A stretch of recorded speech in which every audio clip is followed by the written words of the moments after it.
الحمد لله وكفى وسلام على عباده الذين اصطفى أما بعد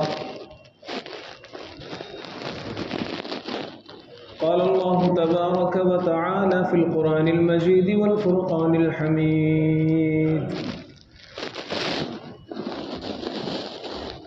أعوذ بالله من الشيطان الرجيم بسم الله الرحمن الرحيم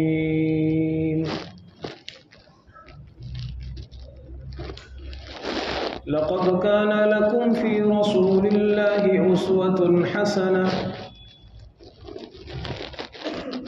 وقال تعالى في مقام آخر وما أرسلنا من رسول إلا ليطاع بإذن الله صدق الله العظيم. محترم بزرگوں اور دوستوں،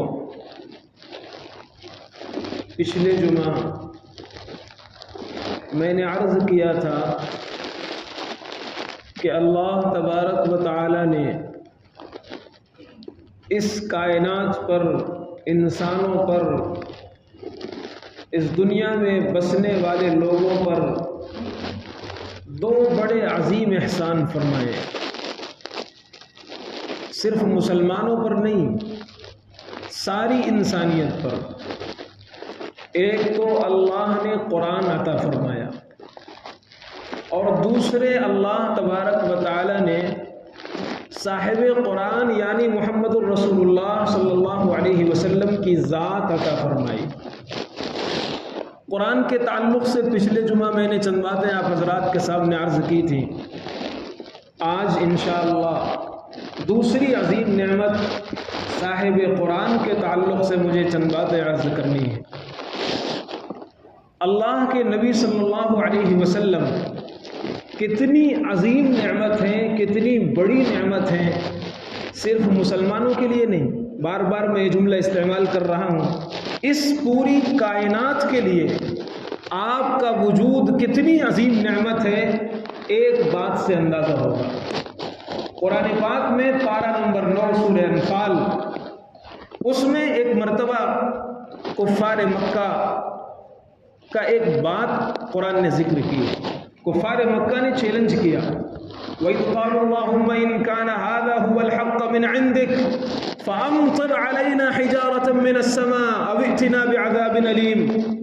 پیغمبر کو اوپن چیلنج دیا اور یہ کہا کہ اے محمد، اگر تم سچا دین لے کر آئے ہو، تم اللہ کی طرف سے پیغمبر بن کر آئے ہو، تم سچے رسول ہو، ہم نہیں مانتے تمہیں. اگر تم سچے رسول ہو تو آسمان سے ہمارے اوپر آگ کیوں نہیں برس جاتی؟ آسمان سے ہمارے اوپر پتھروں کی بارش کیوں نہیں ہو جاتی؟ اللہ تعالیٰ ہمیں زمین میں دھسا کیوں نہیں دیتا؟ اگر آپ اچھے پیغمبر ہو، سچے پیغمبر ہو، اللہ کے سچے رسول ہو، تو ہم آپ کی بغاوت کرتے ہیں، آپ کی نافرمانی کرتے ہیں، آپ کی بات نہیں مانتے، آپ کے ماننے والوں کو ستاتے ہیں، ریتوں میں گھسیٹتے ہیں، پتھروں کو ان پر بارش کرتے ہیں. اس کی سزا ہمیں دنیا میں ملنا چاہیے، اور ہمارے اوپر آسمان سے آگ برسنا چاہیے، پتھر برسنے چاہیے، پانی برسنا چاہیے، ہمیں سیلاب میں بہا دیا جائے، ہمیں زمین میں دھسا دیا جائے. ابھی ائتنا بعذاب علیم، دردناک عذاب ہمارے اوپر کیوں نہیں آ رہا ہے؟ یہ کس کو للکار رہے ہیں؟ اللہ کو. کس سے کہہ رہے ہیں؟ رسول اللہ سے. اللہ کے سچے پیغمبر کو چیلنج دے رہے ہیں. اللہ کو کتنی غیرت آئی ہوگی، اور اللہ تبارک و تعالیٰ کتنا غضبناک ہوا ہوگا، اللہ تعالیٰ کتنا غصہ ہوا ہوگا، لیکن اس کے باوجود ان پر عذاب نہیں آیا. جانتے ہو کیوں؟ قرآن نے اسے بھی نقل کیا ہے. وَمَا كَانَ اللَّهُ لِيُعَذِّبَهُمْ وَأَنْتَ فِيهِمْ. پیغمبر، میں ان کو چٹکیوں میں ختم کر سکتا ہوں. آسمان سے پتھر برس سکتے ہیں، آگ کی بارش ہو سکتی ہے، اور میں جب ان کو دیکھتا ہوں اور ان کے چیلنج کو دیکھتا ہوں تو ایسا لگتا ہے اور ایسا ہوتا ہے کہ ان کو تہس نہس کر دیا جائے. لیکن جب یہ دیکھتا ہوں کہ میرا محبوب ان کے درمیان ہے، جب میں یہ دیکھتا ہوں کہ محمد الرسول اللہ ان کے درمیان ہیں، تو عذاب رک جاتا ہے، پتھر رک جاتے ہیں، عذاب رک جاتا ہے۔ وما كان الله ليعذبهم وانت فيهم، اللہ ان کو اس وقت تک عذاب نہیں دے گا جب تک آپ کا وجود ان کے درمیان ہوگا۔ محمد الرسول اللہ صلی اللہ علیہ وسلم اس کائنات کے لیے اتنی عظیم نعمت ہیں کہ کافروں کے چیلنج کرنے کے باوجود، کفار مکہ کے ستانے کے باوجود اور ان کے نبی پاک کو غیرت دلانے کے باوجود، اللہ تعالیٰ نبی کے وجود کی برکت سے، نبی کے پاک وجود کی برکت سے اللہ نے کافروں سے عذاب ہٹا لیا۔ جب نبی پاک صلی اللہ علیہ وسلم کا وجود کافروں کے لیے اتنی عظیم نعمت ہے تو مسلمانوں کے لیے کتنی عظیم نعمت ہوگا۔ اسی لیے اللہ کا قرآن کہتا ہے وَمَا أَرْسَلْنَاكَ إِلَّا رَحْمَةً لِّلْعَالَمِينَ، پیغمبر ہم نے آپ کو سارے جہان والوں کے لیے رحمت بنا کر بھیجا ہے، آپ صرف مسلمانوں کے لیے رحمت بن کر نہیں آئے ہیں، چرند پرند کے لیے، پتھر اور حیوانوں کے لیے، اونٹ اور جانوروں کے لیے اور عام انسانوں کے لیے اور مسلمانوں کے لیے، سب کے لیے آپ رحمت بن کر آئے ہیں۔ تو اللہ کے پیغمبر صلی اللہ علیہ وسلم کی یہ ذات بابرکت ہے، جس کی یہ برکتیں کافروں پر جب یہ ظاہر ہوتی ہیں تو مسلمانوں کو کتنی برکتیں ملتی ہیں، مسلمانوں پر کتنے احسانات ہوتے ہیں۔ اب ہماری ذمہ داری کیا بنتی ہے؟ جب اللہ تبارک و تعالیٰ نے کائنات کا سب سے عظیم تحفہ ہمیں دے دیا ہے، نبی پاک صلی اللہ علیہ وسلم کی ذات بابرکت ہمیں عطا فرما دی ہے، اب مسلمانوں کی، نبی کے ماننے والوں کی بھی کچھ ذمہ داری بنتی ہے۔ کیا ذمہ داری بنتی ہے؟ میں نے خطبے میں قرآن پاک کی آیت پڑھی وَمَا أَرْسَلْنَا مِن رَّسُولٍ إِلَّا لِيُطَاعَ بِإِذْنِ اللَّهِ، اللہ کا قرآن کہتا ہے ہم نے جو رسول بھی اس دنیا میں اتارے ہیں صرف اس لیے بھیجے ہیں کہ ان کو فالو کیا جائے، صرف اس لیے اتارے ہیں کہ ان کی بات مانی جائے، صرف اس لیے اتارے ہیں کہ ان کو اپنا ہیرو مانا جائے، صرف اس لیے اتارے ہیں کہ ان کو اپنا آئیڈیل مانا جائے۔ زندگی کے ہر موڑ پر، زندگی کے ہر رخ پر، زندگی کے ہر موقع پر، رات صبح سو کر اٹھنے سے رات بستر پر جانے تک جو عمل بھی ہمیں کرنا ہو اپنے نبی پاک کی ذات میں دیکھا جائے اور اسی کے مطابق اپنی زندگی گزاری جائے۔ یہ ہے وہ ذمہ داری جو ہر مسلمان کو قرآن نے دی ہے، ہر مسلمان کو قرآن نے یہ ذمہ داری سکھلائی ہے کہ جب اللہ کے پیغمبر جیسا تحفہ تمہیں عطا کیا گیا ہے، اب تم اپنی شکل و صورت کو سر کے بالوں سے لے کر پیر کے ناخن تک، اندر باہر، دل اور دماغ اور جسم اور اعضاء، یہ سارے کے سارے نبی پاک صلی اللہ علیہ وسلم پر فٹ کرو۔ ہمارا چہرہ نبی کے مطابق ہے کہ نہیں، بال نبی کے مطابق ہے کہ نہیں، سوچ نبی کے مطابق ہے کہ نہیں، دل نبی کے مطابق ہے کہ نہیں، نمازیں، عبادات، معاملات، معاشرت، مسجد، بازار، رہن سہن، شادی بیاہ، طور طریقہ، یہ نبی کے مطابق ہے یا نبی کے خلاف ہے؟ اگر ہم نبی کے خلاف ہیں تو لاکھ ہم دعویٰ کرتے رہیں ہم نبی سے محبت کرتے ہیں، ہم نبی کے قصیدے پڑھتے ہیں، اللہ کا قرآن کہتا ہے تمہارے اندر اللہ کی اور رسول اللہ کی محبت نہیں ہے۔ لاکھ پڑھتے رہو، قل ان کنتم تحبون اللہ فاتبعونی، یہ اللہ کا قرآن کہتا ہے۔ اے لوگو، اس زمانے میں جب قرآن اتر رہا تھا بہت سے لوگ تھے، الگ الگ فرقے تھے، الگ الگ جماعتیں تھیں، یہود و نصارہ تھے۔ یہود و نصارہ کا ایک جملہ قرآن نے 6ویں پارے میں نقل کیا ہے، وقالت اليہود والنصارى نحن ابناء اللہ واحباؤہ۔ یہود و نصارہ کہتے تھے ہم اللہ کے لاڈلے ہیں، ہم اللہ کے چہیتے ہیں، ہم اللہ سے بہت محبت کرنے والے ہیں اور اللہ بھی ہم سے بہت محبت کرنے والا ہے۔ اور ہماری بات دوسری ہے، ہم اللہ کے چہیتے اور لاڈلے ہیں۔ اللہ کا قرآن اتر گیا، قرآن کی یہ آیت اتر گئی، قل ان کنتم تحبون اللہ، اے لوگو اگر تم یہ کہتے ہو کہ ہم اللہ سے محبت کرتے ہیں تو دیکھو کہ رسول اللہ کو مانتے ہو یا نہیں، اور رسول اللہ کی مانتے ہو یا نہیں۔ ایک تو رسول اللہ کو بھی ماننا ضروری ہے، رسول اللہ کی بھی ماننا ضروری ہے۔ اگر ہم اللہ کے پیغمبر کو مانتے ہیں اور ہر وقت اللہ کی پیغمبر کی مانتے ہیں تو تم اللہ سے محبت کرنے والے ہو، رسول اللہ سے محبت کرنے والے ہو۔ اور اگر صرف زبان سے ہم کہتے ہیں نہیں ہم تو نبی پاک کے غلام ہیں، ہم تو نبی کو ماننے والے ہیں، لیکن ہماری شادی نبی کے مطابق نہیں ہوگی۔ ہم نبی کے ماننے والے ہیں لیکن ہمارا دل نبی پاک کے دل کی طرح نہیں ہوگا، ہمارا چہرہ نبی کے چہرے جیسا نہیں ہوگا، ہمارا لباس نبی کے لباس جیسا نہیں ہوگا، ہمارا گھر نبی کے گھر جیسا نہیں ہوگا، ہمارے بچوں کی تربیت نبی کے بچوں کی تربیت جیسی نہیں ہوگی، تو پھر ہم نام کے مسلمان ہیں، حقیقت میں ہمارے اندر اسلام ابھی نہیں اترا ہے۔ زبان سے ہم مسلمان ہیں، ابھی دل میں اسلام نہیں اترا ہے۔ چنانچہ حضرت انس رضی اللہ تعالیٰ عنہ 10 سال انہوں نے نبی کی خدمت کی ہے۔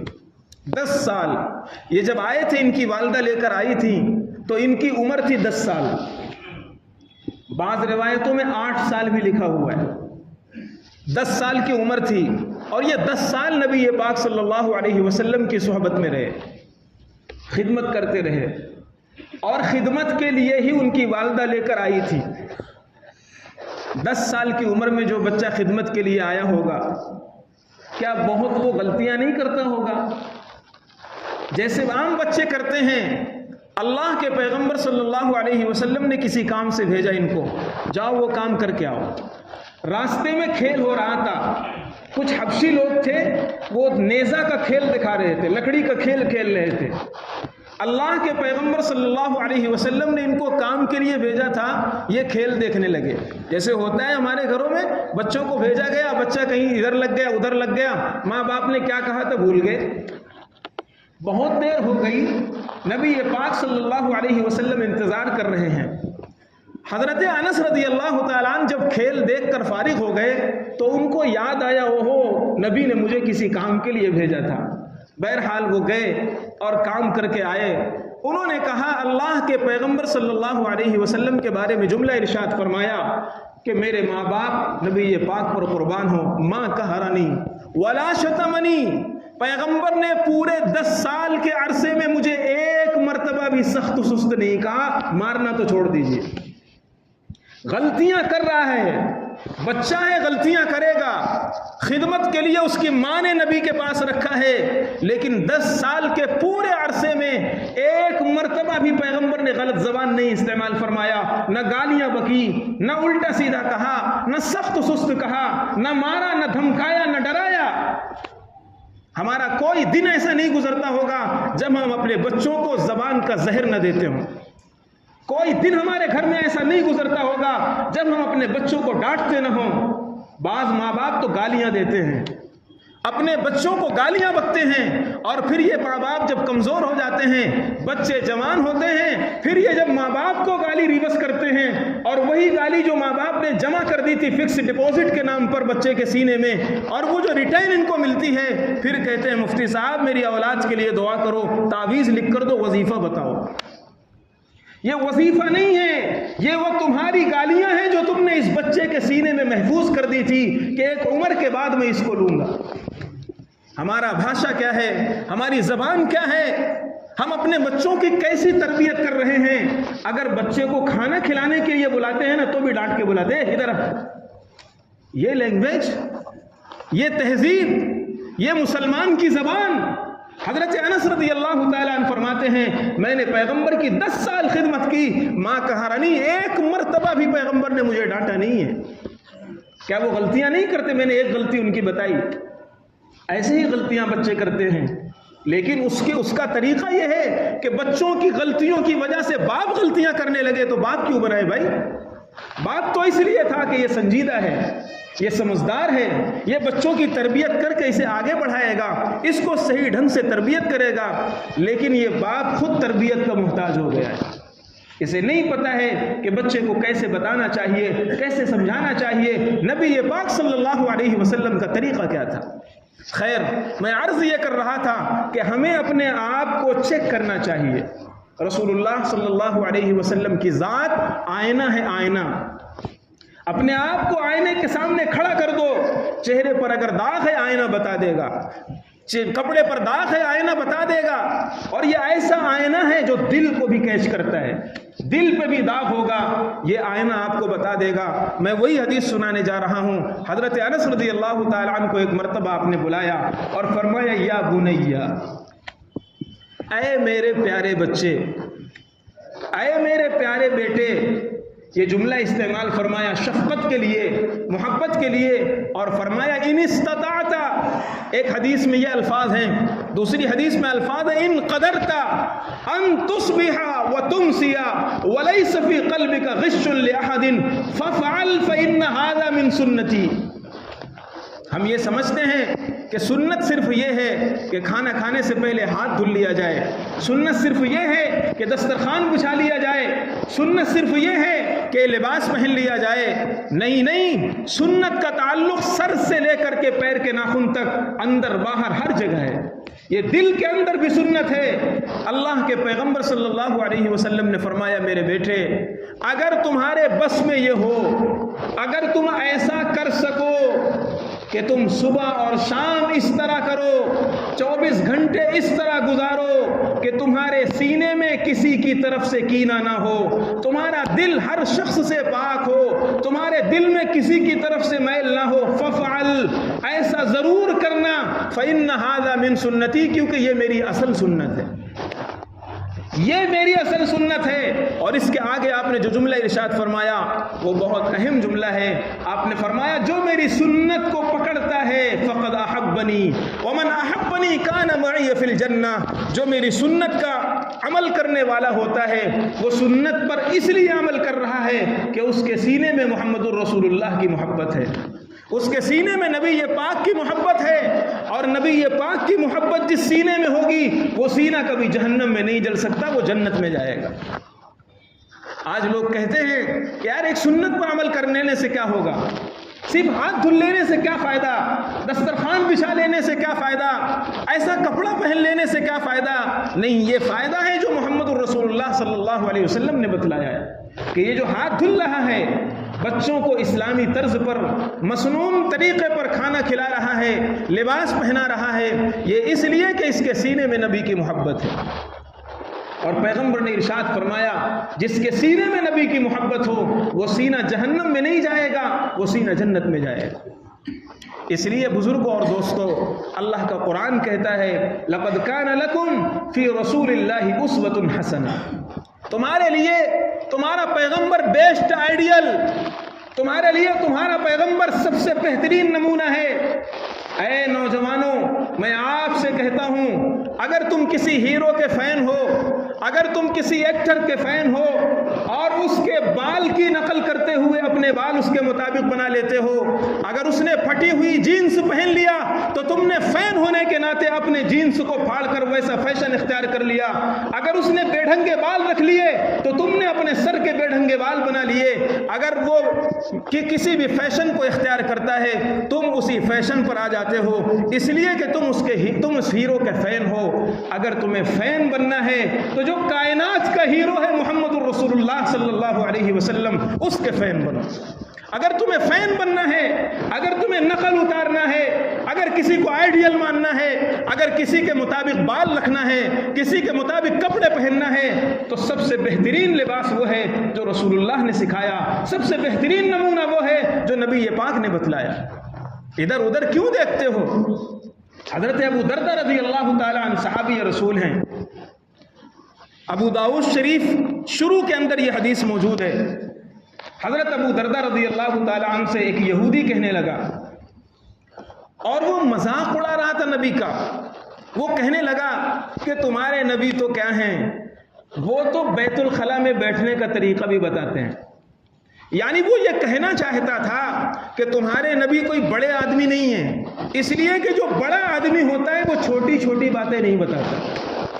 وہ یہودی اعتراض کر رہا تھا اور کہہ رہا تھا تمہارے پیغمبر بڑے آدمی نہیں ہیں، اگر وہ بڑے آدمی ہوتے تو اتنی ہلکی پھلکی چھوٹی موٹی باتیں وہ کیوں بتاتے؟ صحابی رسول کا جواب سنو۔ حضرت ابو دردہ رضی اللہ تعالی عنہ فرماتے ہیں کہ او سن لو، ہمارے پیغمبر نے ہم کو ہر چیز اس لیے بتائی ہے تاکہ ہم بھیک کا کٹورا لے کر کسی دوسرے کے دروازے پر نہ جائیں۔ ہمیں تہذیب سیکھنی ہو تو ہمیں اپنے نبی کے در پر تہذیب مل جائے۔ ہمیں کھانا کھانے کا طریقہ سیکھنا ہو، پانی پینا سیکھنا ہو، چلنا سیکھنا ہو، اٹھنا سیکھنا ہو، سونا سیکھنا ہو، جاگنا سیکھنا ہو، شادی بیاہ سیکھنا ہو، نماز سیکھنی ہو، عبادت سیکھنا ہو، کاروبار سیکھنا ہو، پکنک اور گھومنا سیکھنا ہو، وہ سارا کا سارا محمد الرسول اللہ کے در پر ہمیں مل جائے۔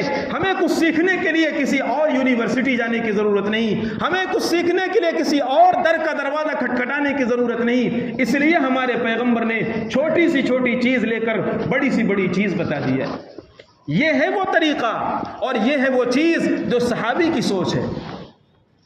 حضرت ابن عمر رضی اللہ تعالی عنہ ایک جگہ سفر کر رہے ہیں، راستے میں حج پر جا رہے ہیں، راستے میں ایک جگہ اترے، ساتھی ہیں، شاگرد ہیں، دوسرے صحابہ ہیں، تابعین ہیں، سفر ہو رہا ہے، ایک جگہ اترے اور اتر کر کے استنجا کا لوٹا لیا اور تھوڑی دور گئے اور دور جانے کے بعد بیٹھے اور بیٹھ کر فوراً اٹھ کر آ گئے۔ استنجا نہیں کیا، استنجا کا تقاضا ان کو نہیں تھا، استنجا نہیں کیا انہوں نے، تھوڑی دیر بیٹھے، بیٹھ کر فوراً اٹھ کر آ گئے۔ شاگرد تھے، کہنے لگے استاد محترم آپ نے آج ایسا کام کیا ہے جو اس سے پہلے ہم نے نہیں دیکھا۔ اگر آپ کو استنجے کا تقاضا نہیں تھا تو یہ قافلہ کیوں رکوایا آپ نے؟ اور اگر استنجے کا تقاضا تھا تو استنجا کیوں نہیں کیا آپ نے؟ یہ سوال تھا شاگردوں کے ذہن میں۔ کہنے لگے بات یہ ہے کہ میں آج سے بہت سال پہلے نبی پاک صلی اللہ علیہ وسلم کے ساتھ سفر کر رہا تھا۔ اللہ کے پیغمبر صلی اللہ علیہ وسلم اسی راستے سے گزر رہے تھے۔ اس راستے پر اسی جگہ آج سے کئی سال پہلے میرے نبی کو استنجے کا تقاضا ہوا تھا۔ اللہ کے نبی اسی جگہ اترے تھے اور جہاں میں گیا ہوں وہاں نبی پاک بیٹھے تھے اور وہاں آپ نے استنجا کیا تھا۔ استنجا میرے بس میں نہیں ہے، مجھے استنجے کا تقاضا نہیں تھا، لیکن گاڑی روک کر، سواری روک کر اترنا یہ میرے بس میں تھا، اور میرا استنجا کرنا یہ میرے اختیار میں نہیں تھا، لیکن اس جگہ جا کر بیٹھ جانا اور بیٹھ کر استنجے کی پوزیشن اختیار کر لینا یہ میرے بس میں تھا۔ جتنا میرے اختیار میں تھا نبی کی مشابہت اختیار کرنا اتنا میں نے کر لیا ہے۔ یہ ہے صحابہ کی سوچ کہ اگر اللہ کے پیغمبر نے اس جگہ پیشاب کیا ہے، اس جگہ استنجا کیا ہے اور مجھے استنجا کا تقاضا بھی نہیں ہے، تو بھی نبی کے اس ہیئت پر عمل کرنے کے لیے قافلہ روک دیا گیا، سواری سے اتر گئے، استنجے کا انتظام کیا گیا اور حضرت ابن عمر رضی اللہ تعالیٰ عنہ وہاں تشریف لے گئے۔ اور آج ہمارا نوجوان سر پہ ٹوپی نہیں ہے، لباس نہیں ہے، کوئی دعا نہیں ہے، داہنے پیر سے استنجا خانے میں داخل ہو رہا ہے یا بائیں پیر سے، اس کو کچھ فرق نہیں پڑتا ہے، اور استنجا خانے میں کیسے بیٹھا ہے اس کو کوئی طریقہ نہیں معلوم ہے۔ اور پھر جب جنات پکڑتے ہیں، شیطان پکڑتے ہیں، تو پھر عاملوں کے چکر میں پریشان ہوتے ہیں۔ اللہ کے پیغمبر کا طریقہ کیا ہے؟ سر ڈھانک کر بیت الخلا جانا چاہیے۔ علماء سے پوچھیے اگر سر کھلا رکھ کر کوئی بیت الخلا جاتا ہے سب سے زیادہ جنات اسی وقت اٹیک کرتے ہیں۔ دعا پڑھ کر جانا چاہیے۔ اللہ کے پیغمبر نے ارشاد فرمایا ہے، صحیح حدیث موجود ہے، ترمذی کے اندر ہے، ابو داؤد کے اندر ہے، اگر کوئی دعا کے بغیر استنجا خانے میں جاتا ہے شیطان اس کے ساتھ کھلواڑ کرتے ہیں، شیطان اس پر حملہ کرتے ہیں۔ اور اللہ کے پیغمبر نے دوسری حدیث میں فرمایا، یہ بھی حدیث صحیح موجود ہے، ان هذه الحشوش لمحتضرۃ، یہ جتنے ٹوائلٹ ہیں نا، یہ بیت الخلا، یہ شیطان کی آماج گاہ ہے، شیطان یہاں رہتے ہیں۔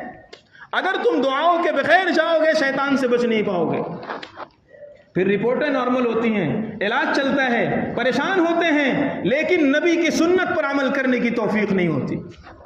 آئیے اس پر جس پر صحابہ تھے، آؤ اس پر جس پر نبی پاک صلی اللہ علیہ وسلم کے شاگرد تھے۔ ابن عمر رضی اللہ تعالیٰ عنہ، اللہ کے پیغمبر صلی اللہ علیہ وسلم ممبر پر بیٹھے ہوئے ہیں، آپ تشریف لائے، ایسے ہی ایک دروازہ تھا، ایک صحابی ہیں عبداللہ ابن مسعود رضی اللہ تعالیٰ عنہ، وہ آ رہے تھے، نبی نے فرمایا علی مکانکم، بیٹھ جاؤ۔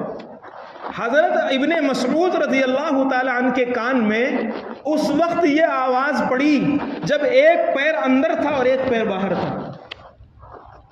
حضرت عبداللہ ابن مسعود رضی اللہ تعالی عنہ کے کان میں پیغمبر کا یہ جملہ اس وقت پہنچا جب ان کا ایک پیر مسجد کے اندر تھا اور ایک پیر مسجد کے باہر تھا۔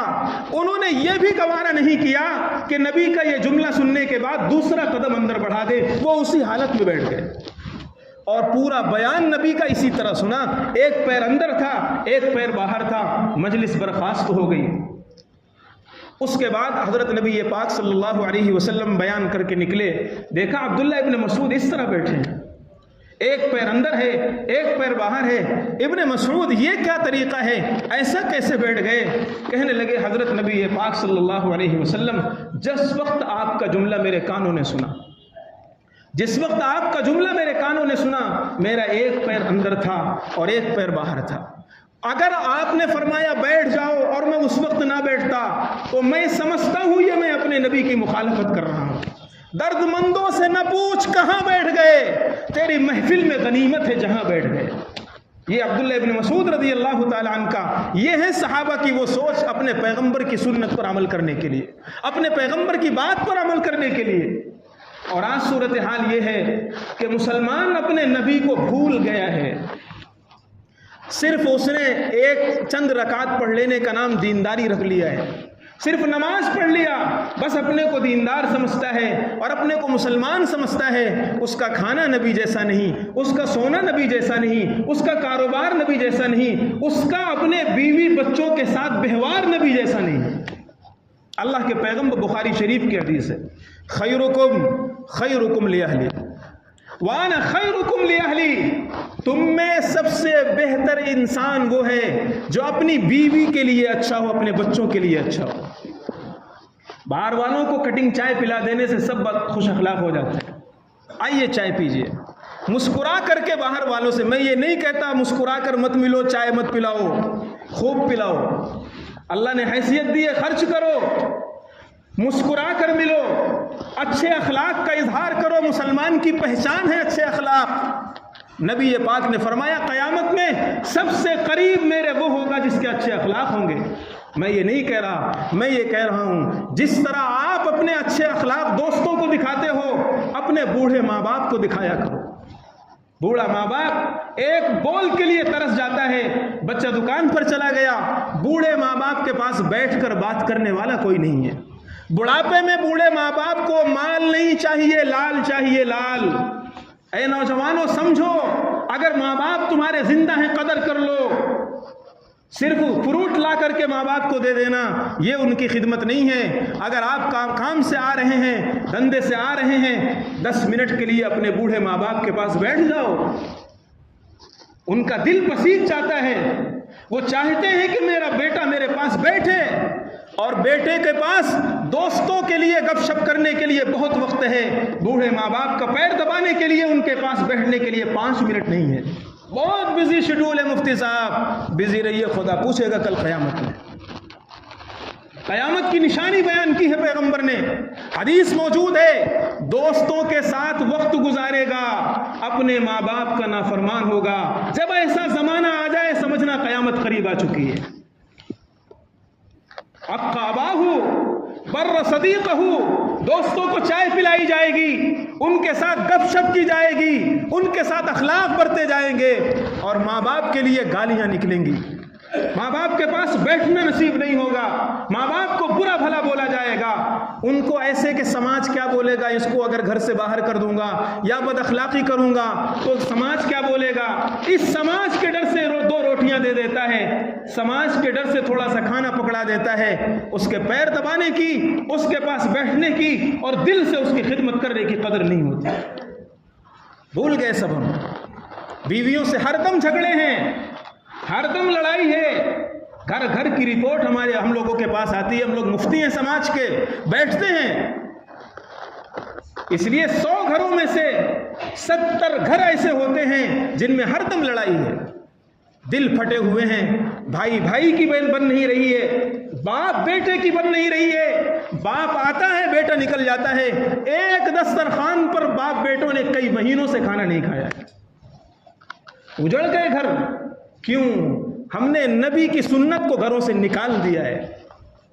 خیرکم خیرکم لاہلی، باہر جو اچھے اخلاق والا ہو، دوستوں کے ساتھ بہترین اس کا ویوہار ہو، یہ آئیڈیل نہیں ہے، یہ نمونہ نہیں ہے. نمونہ یہ ہے اپنے فیملی ممبر کے لیے تم اچھے ہو کہ نہیں، تمہارا باپ تمہیں کیا کہتا ہے، تمہاری بوڑھی ماں تمہیں کیا کہتی ہے، تمہاری کمزور بیوی جس نے تمہارے لیے اپنے ابا کو چھوڑا ہے، اپنے ماں کو چھوڑا ہے، اپنے بھائیوں کو چھوڑا ہے، اپنے بہنوں کو چھوڑا ہے، اپنے سہیلیوں کو چھوڑا، اپنے رشتہ داروں کو چھوڑا، دوست احباب کو چھوڑا، سب کو چھوڑ دیا تمہارا پیار پانے کے لیے. ایک میٹھی بول نہیں دے سکتے؟ سارا دن وہ کھانا بنا کر رکھے، شوہر کی زبان سے ایک جملہ نہیں نکل پاتا ہے کہ تم نے محنت کیا ہے، تم نے اچھا بنایا ہے، تم نے یہ کیا ہے. پڑھیے پیغمبر صلی اللہ علیہ وسلم گھر میں کیسے رہتے تھے. امی عائشہ سے پوچھا گیا، اللہ کے پیغمبر ساری دنیا کا بوجھ ہے نبی کے کندھے پر، صحابہ 1,24,000 صحابہ کو تعلیم سکھانا ہے، دنیا کی چیزیں سکھانا ہے، قتال و جہاد میں فوجیں بھیجنا ہے، سب کچھ ہے، اللہ کے پیغمبر گھر میں کیسے رہتے تھے؟ امی عائشہ فرماتی ہیں پیغمبر گھر میں شوہر کی طرح رہتے تھے. یعمل فی محنت اہل بیتہ، گھر والوں کے کام کاج میں ہاتھ بٹایا کرتے تھے، اپنا کپڑا خود سل لیا کرتے تھے، جھاڑو دے لیا کرتے تھے. ہمارے لیے اپنا دودھ کا پیا ہوا پیالہ دھونے کی ہمیں بھی توفیق نہیں ہوتی ہے، اپنی کھائی ہوئی پلیٹ بھی ہم نہیں دھلتے. میں یہ نہیں کہتا دھلو، میں یہ کہتا ہوں اس گھر والی کی قدر کرو جس نے یہ سب تمہارے لیے میسر کیا ہے. شریعت سیکھو، دین سیکھو، نبی کی سنت کو اپنے گھروں میں زندہ کرو، ورنہ وہ دن دور نہیں ہے کہ ہماری اولاد ہم سے باقی ہو جائے گی. ہماری اپنی سگی اولاد جس کو ہم نے پال پوس کر بڑا کیا ہے وہ ہمارا چہرہ دیکھنا گوارا نہیں کرے گی. اگر ہم نے اپنے گھر میں نبی کے دین کو دفنا دیا، ختم کر دیا اگر ہم نے نبی کا دین، تو پھر یاد رکھو دین اگر چھوڑا جاتا ہے تو دل پھٹتے ہیں، دین اگر آئے گا دل جڑیں گے. بس 1-2 منٹ باقی ہے، میری بات بھی پوری ہو جائے گی انشاءاللہ. نبی پاک کے آنے سے پہلے جو صحابہ کرام کی حالت تھی جب وہ اسلام نہیں لائے تھے، کیسے دل پھٹے تھے معلوم ہے؟ ایک کبوتر کا انڈا توڑنے کی وجہ سے 40 سال تک لڑتے رہے. جنگ بسوس، تاریخ میں ایک جنگ ہے، اس عورت کا نام بسوس تھا. ایک کھیت تھا، اس میں کبوتر نے انڈے دے رکھے تھے، عربوں میں جھاڑ نہیں ہوتے تھے بہت زیادہ، کبوتر نے انڈے دے رکھے تھے. اس بسوس جو عورت تھی اس انڈے کی دیکھ ریکھ کرتی تھی. ایک مرتبہ ایک شخص کی اونٹنی آئی اور اونٹنی نے انڈے میں پیر رکھ دیا، انڈا پھوٹ گیا. انڈا پھوٹا، ادھر اس شخص نے، اس کے شوہر نے اونٹنی کو قتل کر دیا، اونٹنی کے مالک نے شوہر کو قتل کر دیا، اس کے گھر والوں نے اس کو، جنگ شروع ہو گئی. اس جنگ میں 40 سال تک یہ جنگ لڑی جاتی رہی ہے. کتنا خون بہا ہوگا، کتنا قتل ہوا ہوگا، میں اس کی ڈیٹیل میں نہیں جاتا، تفصیل میں نہیں جاتا، وقت پورا ہو رہا ہے. میں آپ کو بتا رہا ہوں یہ حالات تھے. پھر اللہ کے پیغمبر تشریف لائے اور انہوں نے ان کے اندر دین دیا، اور دین دینے کے بعد چند سالوں بعد دنیا نے یہ نمونہ دیکھا. ایک صحابی جنگ میں دم توڑ رہے ہیں، دوسرے نے آہ کر دی، پانی کی پیاس ان کو لگی ہوئی تھی. اس صحابی نے کہا مجھے پانی پہلے نہیں چاہیے، میں اس دنیا چھوڑ کر پیاسا چلا جاؤں گا، اپنے بھائی سے پہلے پانی پینا مجھے گوارا نہیں. یہ وہی انسان تو تھے، یہ وہی لوگ تھے جن کے سینوں میں ایسی نفرتیں بھری ہوئی تھیں. محمد الرسول اللہ نے کیا دیا ان کو؟ یہی دین دیا، یہی سنت دیا، یہی اسوہ دیا جس نے آپس میں محبت بھر دیا. اپنے گھروں میں دین زندہ کرو ورنہ نفرتیں بہت پھیل رہی ہیں. اللہ تعالی عمل کی توفیق عطا فرمائے. آخر دعوانا الحمدللہ رب العالمین.